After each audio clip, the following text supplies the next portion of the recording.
Greetings, ladies and gents, and welcome to the batch video for the web novel Thieves Dungeon from the website Royal Road. This video will contain chapters 1.57 to 1.60, and as always, I hope that you enjoy. Chapter 1.57, Best Served Cold. Koba-chan was returning, and I could hardly restrain my excitement. For more than a week I'd been seething, stagnating, and too thin, painfully inadequate air. Now I saw salvation. He carried with him the flower of the goddess Sith, and she had promised to cure Oram. That would restore my guardian, and with him my strength. If Oram had been awakened on the second layer, and it would never have been lost. Adamant would not have died. None of the adventurers could have even posed a threat to me. Without Oram, I wasn't whole. Argent was clever and cunning, the best of my creations, but Oram was close to my equal, a companion. Painfully, I missed him. He would understand my vendetta, my need to declare myself against the gods. My other minions knew my mind because I was joined to them, and Oram simply understood, even if he was a lazy, idle creature who slept all day. Koba-chan returned with the flower held high. I opened the door for him, carving a curved tunnel that descended down to my Oram's lair. The lamp I made was still turning, casting an endless shadow of a swimming fish about the walls. Grand pillars lined the reflective glass, caught in the sparks of light, and scattering them in shimmering cascades of blue and watery luminescence. Oram had barely moved, his scaled bulk curled around the light blue egg, and I had created so long ago, still unhatched. His eyes were open even in sleep, but I could feel a slowness to his breath, and the thrum of too many organs packed inside of his body. I had done what I could to fix him, but this would take a miracle. Koba-chan lifted the flower. It opened slowly as its pinkish, waxy petal parted, releasing from within it a dazzling white glow. A tiny star tangled amongst the golden pistil of the flower's heart. Tiny, but growing. Rising from the flower and taking up more and more of the cavernous room, swelling up to a golden halo that washed away the fish shadows and made the lake shining like a mirror. White petals drifted from above, forming a spiral that descended down onto Oram. The petals, landing on his scales and sinking into his flesh below, dissolved into pure divine energy. His eyes flickered. The storm of petals continued to fall, moving faster now, resembling shooting stars or silver threads of rain that poured energy into him. His scale bulk shifted, and breath running through him. And then he lifted his head. The roar that poured out of his throat was neither snake, nor insect, nor dark thing from beneath the sea. It was all of them infused into an outpouring of raw, triumphant sound. It shook the cavern, dispersing the last of the flower storm in a hail of petals. He was changing. Misshapen with lumps of cancerous growth began to settle, reforming into the smooth, lustrous scales and the streamlined form of a serpent. The dark, chitinous arms that burst from his underbelly took on an opalescent green hue, like the carapace of a beetle, cut with a sheen of purple and black that matched them with a fringe of feathers that ran around the cobra's hood and around the back and into two long ridges. Those feathers grew larger and more pronounced. He was still roughly the same shape as he'd been, but given his balance again and instilled with beauty. A strange chimeric handsomeness born from the symmetry of daring colors. He swayed, proudly raised up, a serpent's happy little dance, and he dipped his head and nuzzled fondly against the egg that he'd protected for so long. It was a tiny speck of blue lost in a sea of green scales. Opening his trifold mouth, he let out a huff of steam, a pang of recollection striking me as I saw the similarities between him and the stone lizard, and a long, hissing tongue of blue flame bathed the egg's surface. It shivered and cracked, something bulged in broken fragments in the remnant of sticky yolk. A scaled head, cute and peeping, prodded its way through the breach, followed by a sharp little four-fingered hand. A kobold. A kobold with a runaway streak of gold in its spiny ridges that started just above its eye and ran two parallel lines down its brow, with feathers in a mantle around its scrawny neck, four-armed and amber-eyed. Gold-streaked kobold. Forming an attunement in its egg to a nearby source of draconic blood, this kobold has taken on draconic traits from Oram, its spiritual sire. It'll serve with faith and affection all its life. In the space of an hour, I had restored my oldest friend and added a new addition to my dungeon. Today was a glorious day, and tomorrow would be a glorious day too, a day for revenge. Nathan, with a spout, struggled to hold the candle up. The armored woman turned pale. Her dark brown hair was pasted on the cold drips of neat sweat that beaded on her brow, running down her eyes as they opened and closed in a convulsive tremors, hanging half-lidded, oblivious to the world. Annabelle was even harder pressed, a tiny bard, almost vanishing under Camilla's armored shoulder. The soldier's feet trailed and snagged against the endless roots and tangled across the ground here. It was a strange forest with crystalline blades of leaves, creating an endless humming canopy of sound. And when the wind turned and knocked the leaves against one another, a chiming like 1,000 bells. It was beautiful, too. The sunlight sweeping through the translucent blue leaves created a deep, irregular blue quality of the light that waved and flowed around them like an ocean. The current, strange creatures that darted from around the branches above them cast shadows like sharks passing overhead. It was a humbling feeling, just a little hard to appreciate at the moment. Nathan had wanted to be an adventurer, to see the world. Already he'd seen more than he could even have imagined. Even the air here tasted different, invigorated by sparks of manna that settled on the face of the fiery snowflakes. He just wanted to make it back home, make sure that all its knowledge wasn't lost, to sit down and write a long, detailed tome on the experience that would help keep him out of trouble for a decade or so. Masked apes and russet red fur and golden moss scuttled along the branches, more and more of them arriving to peer down at the intruders and their forest. It was a little army, and it made Nathan very, very nervous. "Are you seeing?" he started, and Annabelle nodded vigorously. "I am," she grunted out. "If we ditch her, not acceptable. Nathan wasn't going to leave Camilla to die so that they could run away. Where would they even run? Deeper into the forest? Farther away from the door home? The fact was they had to go back through the dungeon, that pit of horrors, and for that they needed 3 people. At least 3 people. And if they could find some way of scouting through the door, they could wait until another raid was being carried out and make the move then. It was a slim but real chance that they had, but they absolutely needed Camilla. Or maybe he was just making justifications for something that he couldn't stomach. Maybe this was the voice of weakness, convincing him that it was logic speaking. Maybe it was his conscience. "Nathan, I know, but I'm not going to let her die. Nathan, she's already dead." Annabelle let her half of Camilla's burden slip off her shoulders, and a pure, dead weight dragged the armored woman free of Nathan's grasp. He was left on his knees panting. Camilla lay sprawled and lifeless over the root-snarled black earth. Little insects, dragonflies, and painted carapaces buzzed over her closed eyes. She looked peaceful, at least. Nathan blinked. Were there really tiny people riding dragonflies? "Nathan?" Annabelle asked, almost laughing, her voice full of wonder. "I know." All around them were tiny creatures, half human, half insect, fluttering through the air on 4 old wings. Only he didn't see it anything to laugh about. They were surrounded. "You sent adventurers to the dungeon," Avery said, her voice low and dangerously controlled. "And you didn't tell me." "Oh, come on now, Avery, as if you tell me everything, and if anyone else tells me anything." Governor Kedlin huffed, trying to rise up from his chair and dropping down again as Avery turned, her eyes literally blazing. White flame poured from the sockets and ran along her eyebrows, giving her a ghastly stare of pure white fire, that bluish blots hovering over her pupils in the heart of the blaze. "You are not in charge here, Kedlin. You are very good at what you do, but do not rule the city. You merely administrate it. Keep your nose in your books and ledgers, and leave the decisions to those qualified to make them," she hissed, pinning him back in his seat with her burning presence as she leaned over his desk. "The Empire rules the city." The old man was finally found his nerve, instead of retreating back into his comfortable chair. "I thought you remembered that.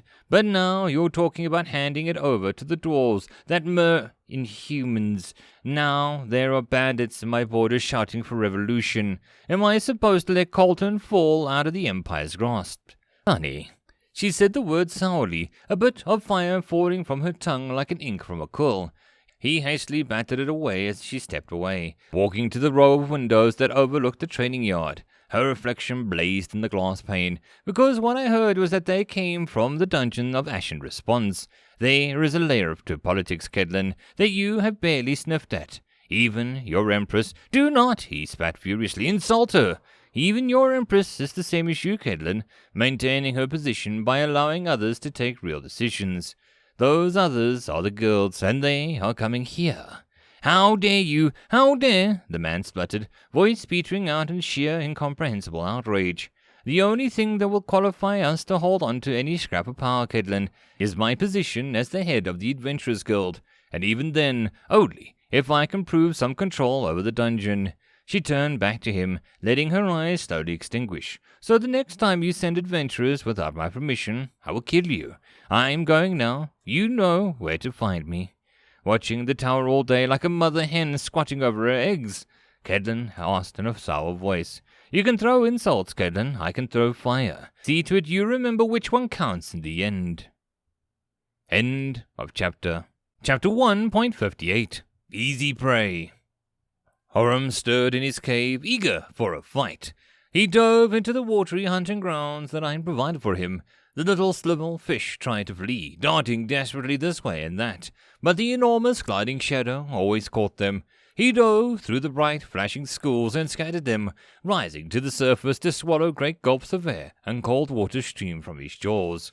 Hundreds of fish, grown fat from the time that he was asleep, met their end sliding down his gullet as he feasted. Sparkling water sloughed off away from his scales each time he rose. It was a mesmerizing sight. He was a hunting mood, a killing mood. His brother had died while he slept, and he was a proud creature. The death of a brother wasn't only a loss, but an insult.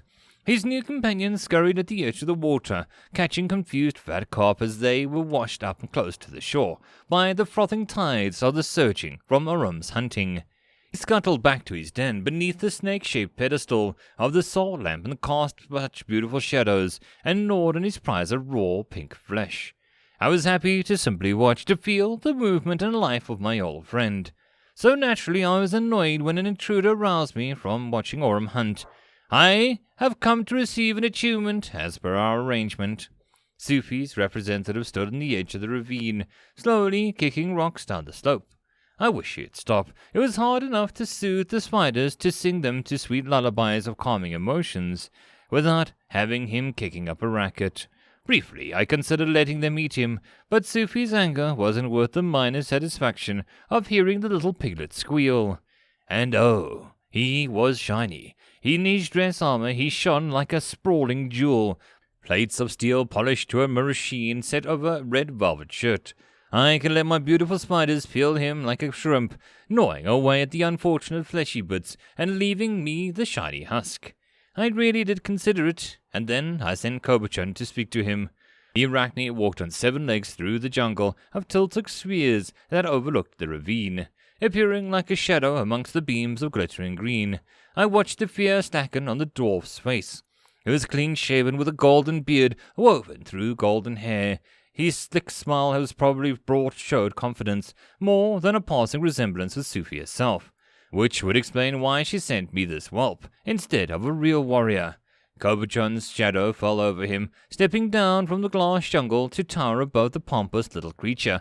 I have come to receive my achievement as per, the dwarf stammered out.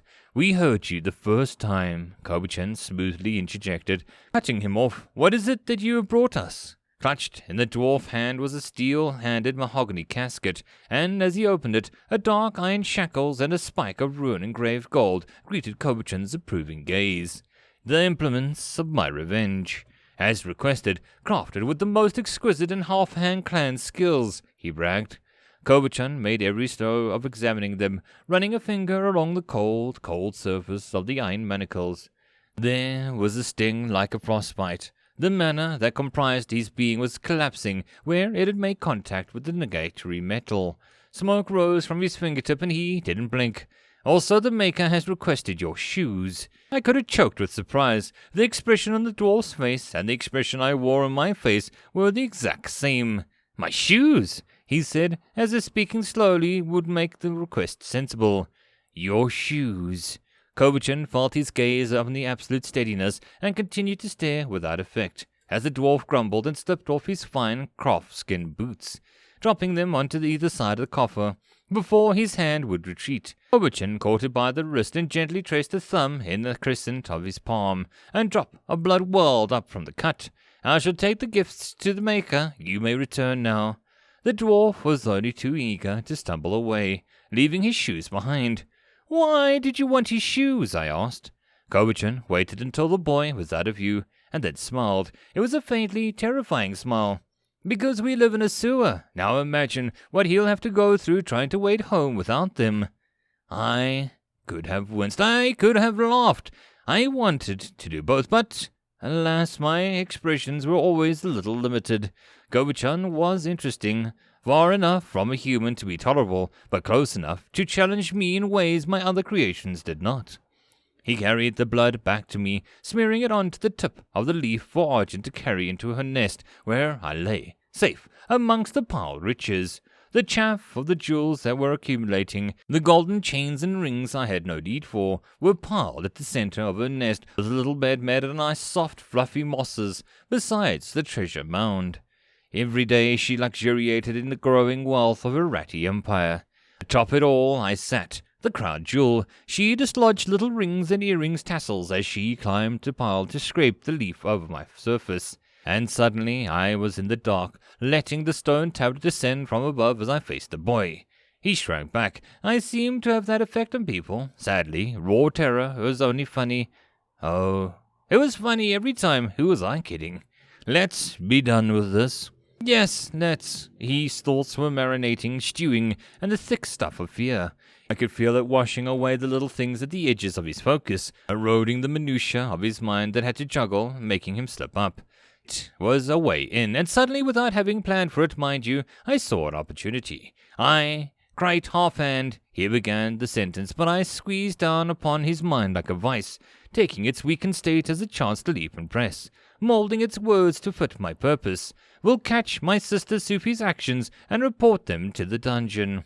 His eyes went wide, struggling to move his own lips. His sole form was cloudily indistinct, lacking the ability to shape itself clearly. I, Crate Half-Hand, will tell no one about the first two clauses of this contract, I added, forcing his mouth to bend and move in unison with my will, forcing him to sign his name to the deadly contract.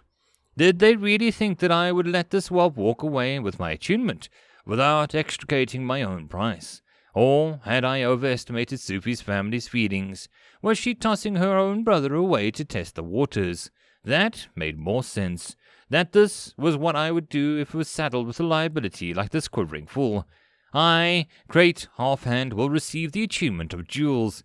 He gasped out as soon as he was released, each word engraving itself into the great tablet in the first in common, and then repeating in a number of other tongues, each more obscure than the last.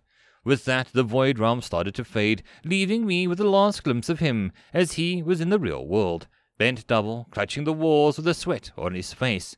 He seemed to have no clue what to do with himself, thunderstruck by my additions to the deal.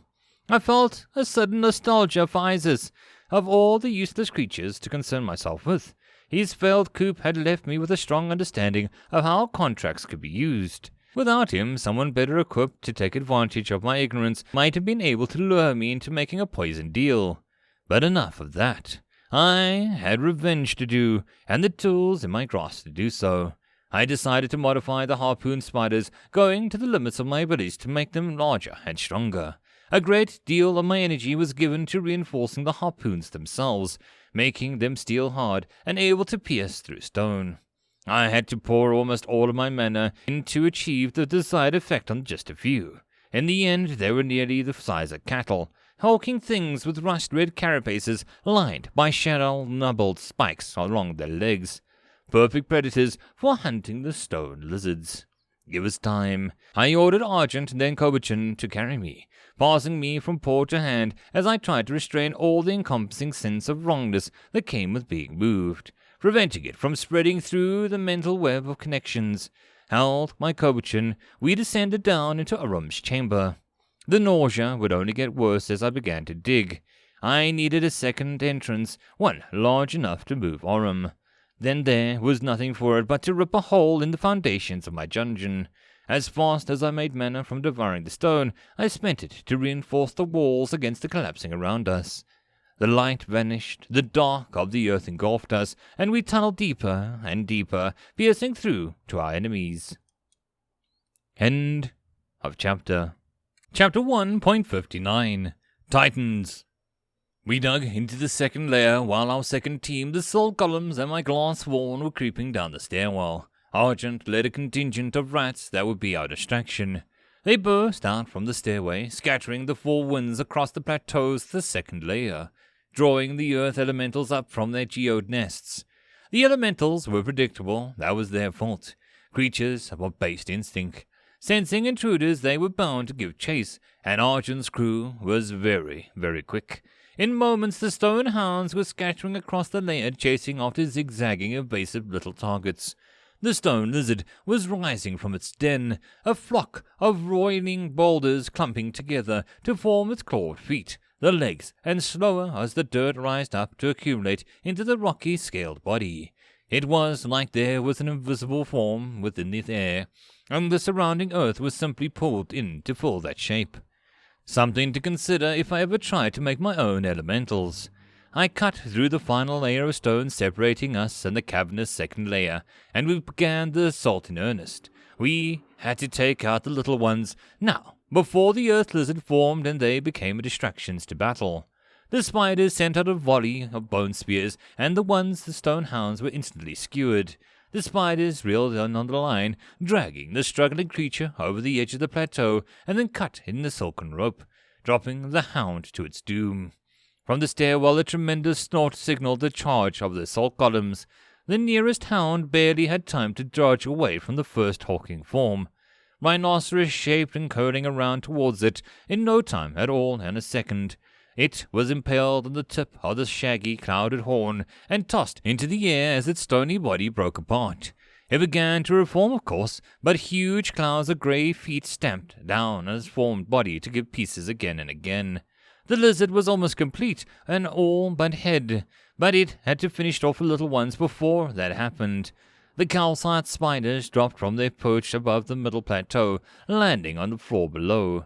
The team of rats leading each of the two remaining hounds rushed towards it. Only my Goliath harpoon spiders prepared to fire. The rats scampered through the calcite spider's legs, and the stone hounds crashed into it. They clawed and ripped at the stony hide of the arachnid, bringing it to the ground, crushing their jaws into the rigid flesh. The harpoon spider fired. The bone spear pierced through the calcite hide and into the hollow, fume-filled cavity beneath it. There was a spark, and the countless sharp fangs and crystals grown within the calcite spider's body were scattered in all directions by an explosive whoosh of the flame, and a bright shattering that threw glimmering crystals in all directions, the jeweled spears gleaming with reflective firelight. The hounds were torn apart. The stone lizard was awake now, lifting its head towards the source of the noise and disruption within its quiet lair. Its trifold mouth cracked open, letting out a deep, disgruntled croak. The sound of stone grinding and chipping, it started towards the rats, huddled at the edge of the middle plateau. And Oram surged forward, his jaws blossoming open, stretching wide, fangs bared. Like an arrow he burst out from the tunnel that I had carved and crashed down upon the giant elemental. Sinking its teeth into its neck, his sheer weight and bulk pulled the head down, twisting its neck until the feet lost contact with the earth and the beast was sent roiling over. Oram slithered around and around, widening his scale coils around its throat. There was a crack of stone breaking as he squeezed down, tensing every muscle of his enormous bulk until the rigid body simply broke. The entirety of the stone lizard's head fell away, severing, hitting the ground, and a landslide of dirt of his body behind fell limp. But it wasn't over. The beast's earthen flesh swelled up reforming, and there was little Oram could do to stop it. But with a swat away the boulders with his tail, with nothing to hold on to that wasn't flowing, reshaping itself, he was easily thrown down by an angry flick of the beast's shoulders. As his new head formed, they stared each other down. Oram by far the smaller of the two. The earth lizard was the size of an elephant, while Oram was barely larger than an apex reptile, a crocodile or a giant python.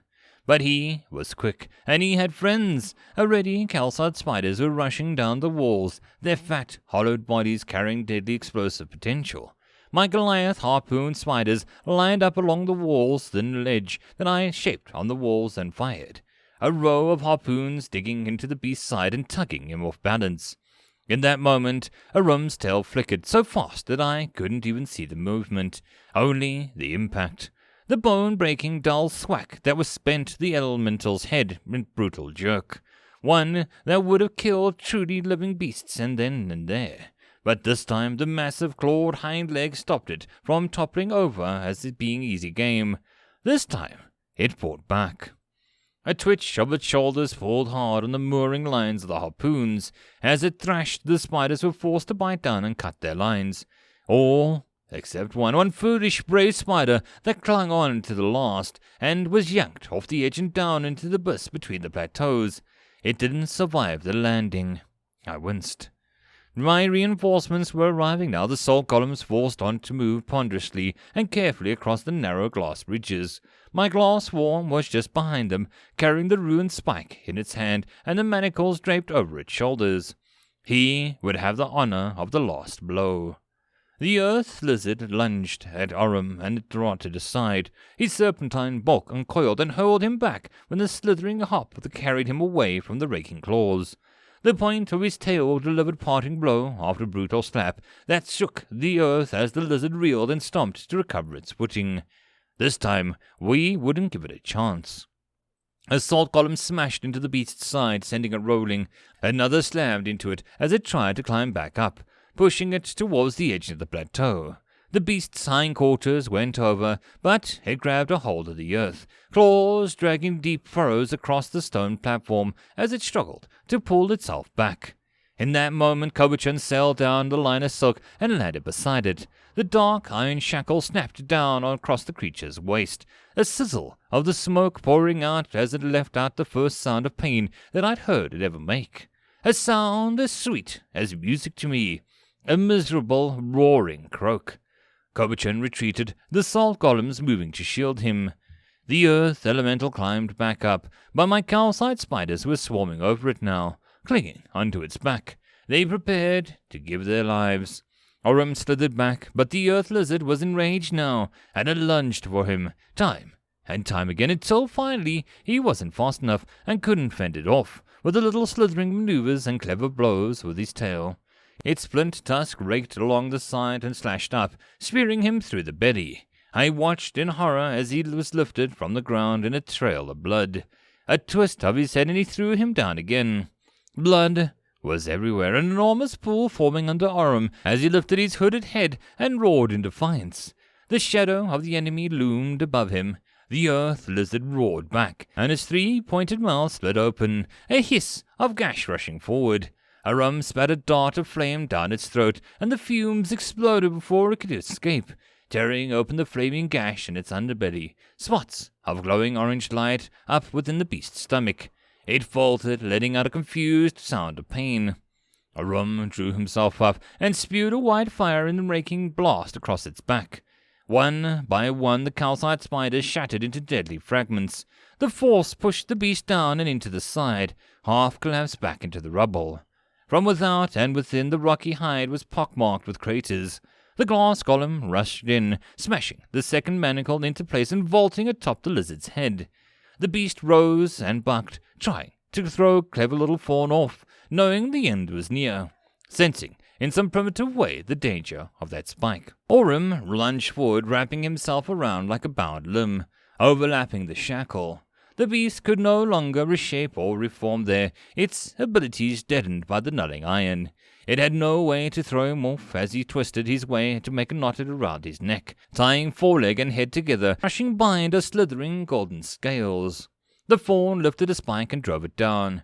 There was a flash of golden light that the ruins lit up, spreading across the beast's body, inscribing themselves down into the rocky flesh with sizzles and hisses and gushes of smoke, scarring themselves into every portion of the being, binding it. Kobuchon climbed up to take me, carrying me down. The beast was unable to move, lacking control of its own body. It glared at me with baleful gemstone eyes that I had already anticipated plucking out. I felt my will come into contact with the earth elemental's rude little mind. I was overjoyed. I was ecstatic. I was gleeful to have this ugly blight on my battlegrounds, fighting by my rules. Finally, I had my chance for revenge. The mental battle could have been short if I wanted it to be, but I was not so merciful. End of chapter. 1.60 The Parting of Ways. I flayed the earth lizard's puny mind with anger. I scourged the beast with pain. I drowned it in sorrows and crushed down beneath my will. I was a storm that tore and took, and the beast could only hope to withstand. When my fury was spent, I finally let the pitiful creature slip unconscious, reaching out with the engraving of the following commands into its mind.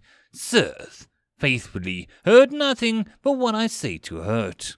A thin web of spellwork seared into the flesh and shifted, inscribing my orders into the beast's skin. It lay sprawled out and unconscious, and as it slept, I conjured 2 greater trees of red iron and bound its manacles to them, and long, thick chains.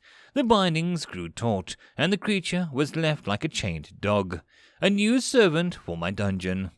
Surveying the damage done to the second layer, I saw nothing that couldn't be fixed. I torn down uprooted trees to stay as they were. They lent to the desolate air and the endless grey flowers that starched out the darkness. I upturned roots and rusting iron stretched like strange, twisting tendrils. The severing stumps and the weeping trees told a grim story. I made cup-shaped flowers of dull, blunt steel and burst from the fallen trees, the way the mushrooms and the other parasitic specimens will sprout from the rotting logs. Now I needed a dungeon lore, and I had more than enough time to consider it. I would add a new dimension to the second layer, something that no amount of brute strength would overcome. Thus it is spoken, and the law shall be. All intruders must bear a jewel on their bodies in plain sight. Those who do not shall be devoured by body and soul by the dungeon. What did I excel in? What set my creatures apart? In truth, it wasn't pure strength, but agility and cunning. The law would set the battlefield to my tempo. It would make adventurers fight me on my own terms. A battle of wits. If I could steal away their gem, their protection, I would eat them alive. The supernatural gloom of the field of lament, with the fruits of night veins shaped like human hearts, devoured the light. They would face a gauntlet of thieves. Previously, I had created blood-red fleshy vines that wrapped around the salt-covered trees. Growing thicker and deeper, the viewer wandered through the 7 islands, until the second-to-last plateau was completely overrun, blanketed in a strange floral flesh. Now I realized they couldn't be more than ornaments. If I could find a way to make the thinking plant, I could turn every one of these creeping vines into an arm that snatched and stole. As for how to make such a plant, I had a good idea where I could learn. There had to be such a creature in the Everforest, where the flora and fauna blurred together. That would be my glass golem's mission. I would have to leave many of my creations behind to guard the first layer. Kobuchon would be the leader in my stead. The glass golem would become my hunter in the Everforest, bringing back rare specimens for me to absorb and memorize. The fungal lion, the lazy thing, would remain as a protector of the glass gardens. I would take Oram, Argent, and a few kobold with me. That was all. Even the kobold I would have left behind if it didn't seem to cling to Oram's side. Even now the little creature was carefully scampering down the wall to join us, now that the battle was over. I had a great deal of work to do, traps to design, and I could see them now, butterflies that hid beneath the flowers and burst up, their brilliant, colourfully illuminating wings disrupting the endless dark of the field of lament, stunning the passing adventurers into a stupor with the attunement of Gleam's hypnotic charms, opening a moment for my thieves to strike. A long time ago I had harvested a larval form of an enormous mosquito, and now I could take its numbing venom, its tricky stuff that diluted the senses to pain, and mingle it with a razor-sharp vine that would tangle around the adventurer's leg. If they tried to pull themselves free, they'd saw themselves to ribbons without ever realizing that they were being cut apart. more. Most of the adventurers would wear their gems in the form of jewelry. I could lift lodestone from my walls, animated into golems that would tear the glittering gold and silver away from the very presence. For so long as I'd been pent up, cramped on the first layer, suffering in the too thin manner of the air, now that dull, ever-present pain was gone, and my mind seemed to race forth, refreshing, seeing the possibilities. But there was one thing that I had handled first of all. I had carved a new entrance, a gaping cavern mouth high up into the walls. I couldn't remain as I was, an ugly mar on my beautiful work. No, I had to dress it up, make it part of the effect. Slowly the walls began to recede, carved away from the form of the scowling visage of an enormous bearded face. Its mouth was the gaping hole that I cut to allow Oram through, and all around it sculptures of impressions of an enormous red tree molded into the walls. Smaller openings hidden amid the branches linked to the central tunnels through a small, burrowed-in dens where the smaller creatures could rest. I anticipated a great deal of little darting birds with clever thieving beaks in the future of this lair.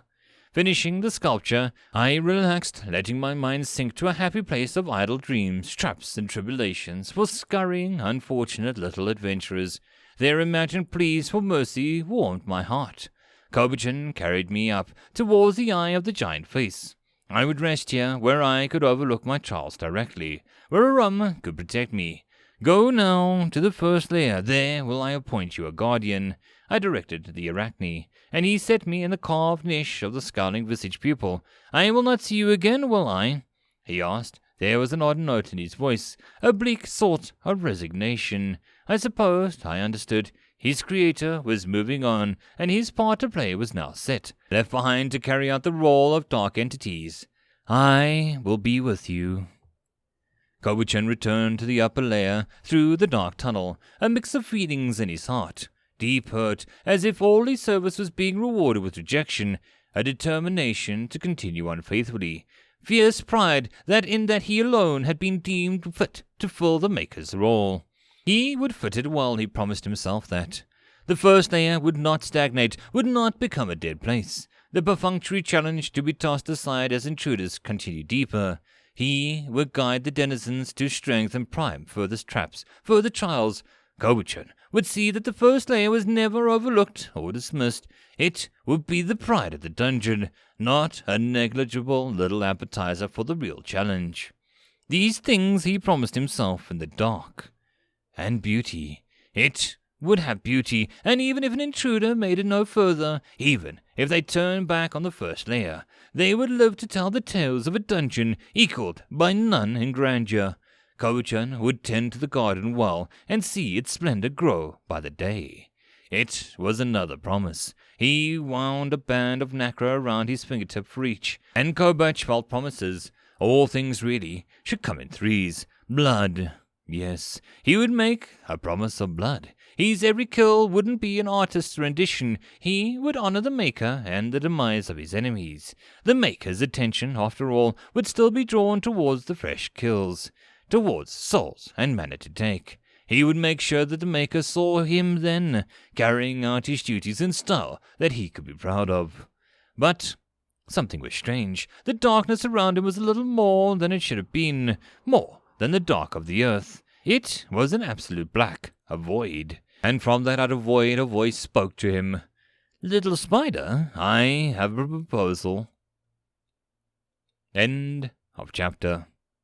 And that concludes this patch video. I hope that you enjoyed. If you wish to support the channel, there are numerous ways to do so down below. Until next time, I hope that you all have a good one. And I'll see you all in the next video. Cheers.